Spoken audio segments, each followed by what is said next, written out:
Hello दोस्तों, नमस्कार। मैं एल के निराला आप लोगों को अपने ही चैनल पे बहुत बहुत स्वागत करता हूं। चलिए दोस्तों, आज हम लोग पढ़ते हैं लिंग के आधार पर जीवों को दो वर्गों में बांटा गया है। तो देखिए, पहला क्या होता है, एक लिंगी होता है। लिंग के आधार पर जीवों को दो वर्गों में बांटा गया है ना। दो वर्गों में बांटा गया है। एक होता है एक लिंगी, दूसरा हो गया द्विलिंगी। तो सबसे पहले हम लोग जान लेते हैं एक लिंगी के बारे में। तो चलिए देखिए क्या कहता है वे जीव जिनमें नर और मादा अलग अलग जीवों में पाए जाते हैं, जिसमें नर और मादा अलग अलग जीवों में पाए जाते हैं। तो वे जीव जिनमें नर और मादा अलग अलग जीवों में पाए जाते हैं, वो जीव केवल शुक्राणु उत्पन्न करते हैं, उन्हें नर जीव कहते हैं। और जो सिर्फ अंडाणु उत्पन्न करते हैं, उन्हें मादा जीव कहते हैं। जैसे पपीता, तरबूज, मनुष्य, हाथी, घोड़ा आदि। देखिए, इसमें कहता है एक लिंगी, जिसमें सिर्फ क्या होता है, जिनमें नर और मादा अलग अलग जीवों में पाए जाते हैं, है ना। जैसे कि देख लीजिए, जैसे कि स्त्री है, जैसे नर है ना। नर और मादा, स्त्री को ही क्या कहते हैं, मादा कहते हैं। मतलब मादा मतलब हो गया स्त्री। तो देखिए, मादा में, स्त्री में जो होता है शुक्र अंडाणु होता है, ठीक है। इसका जो है एक लिंग होता है, इसमें अंडाणु होता है, ठीक है, अंडाणु। जबकि पुरुष में क्या होता है, पुरुष में, पुरुष में होता है शुक्राणु, ठीक है। पुरुष में शुक्राणु होता है। और ये क्या होता है कि ये दोनों में लिंग, ये जो है लिंग दोनों में क्या होता है, अलग अलग होता है। इसलिए हम इसको बोलते हैं एक लिंगी। जैसे ये स्त्री है, मादा है, तो इसमें एक ही नर है, मतलब ये एक लिंग हो गया। इसमें अंडाणु होता है, शुक्राणु हो गया, जो कि पुरुष में, नर में होता है। इसलिए सब क्या हो गया, एक लिंगी हो गया। तो देखिए, अंगलिंगी में क्या होता है कि जो नर होता है उसमें शुक्राणु होता है, और जो मादा होता है उसमें अंडाणु होते हैं।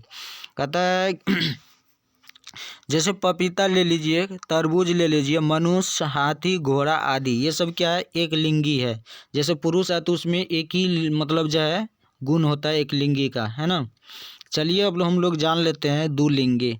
तो देखिए, दुलिंगी मतलब होता है जिसमें दोनों गुण हो, एक ही जीव में दोनों गुण होना चाहिए, है ना। तो जैसा कहते हैं दुलिंगी, कहता है कि वे जीव जिनमें नर और मादा लिंग एक ही व्यक्ति में मौजूद होते हैं, है ना, उन्हें द्विलिंगी या उभयलिंगी कहते हैं। पुष्पी पौधे में लैंगिक जनन, पुष्पी पौधे में फूल या पुष्प इसके मुख्य जनन भाग होते हैं।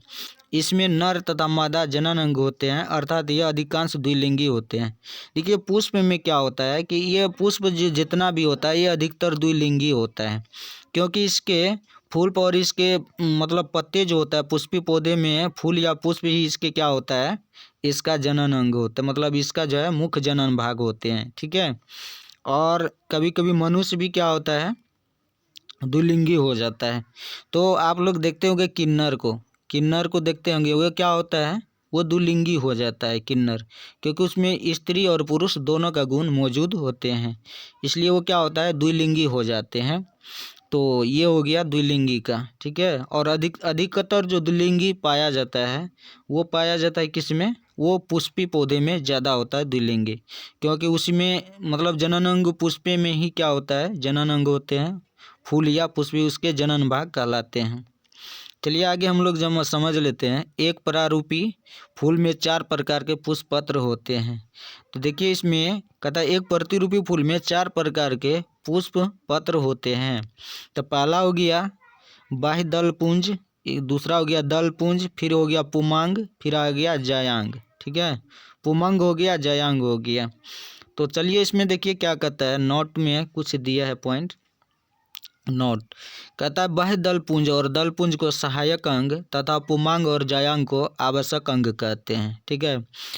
बाह्य दलपुंज और दलपुंज को सहायक अंग तथा पुमांग और जयांग को आवश्यक अंग कहते हैं, पुष्पी पौधों के लिए ये खास करके है, ठीक है। चलिए देखिए इसके बाद है, कहता है इसके बाद देखिए, कहता है पुमंग, कहता है यह पुष्प का नर भाग है, इसमें कई लंबी लंबी रचनाएं होती है, जिसे पुंकेसर कहते हैं। जो वास्तविक नर भाग होता है, प्रत्येक पुंकेसर में 2 मुख्य भाग होते हैं। ठीक है, ये था हम लोगों का पुमांग। इसको हम लोग अगले भाग में हम लोग इसको बढ़िया डिटेल से जानते हैं। तो आप लोग अगले भाग को देखना नहीं, मतलब आप लोग इसको अगले भाग को ज़रूर देखिए, ताकि ये पुष्प का सभी जनन अंग और सभी भाग आप लोगों को अच्छा से समझ में आए। तो चलिए इस वीडियो में यहीं तक, फिर मिलते हैं नेक्स्ट वीडियो में। तब तक के लिए जय हिंद,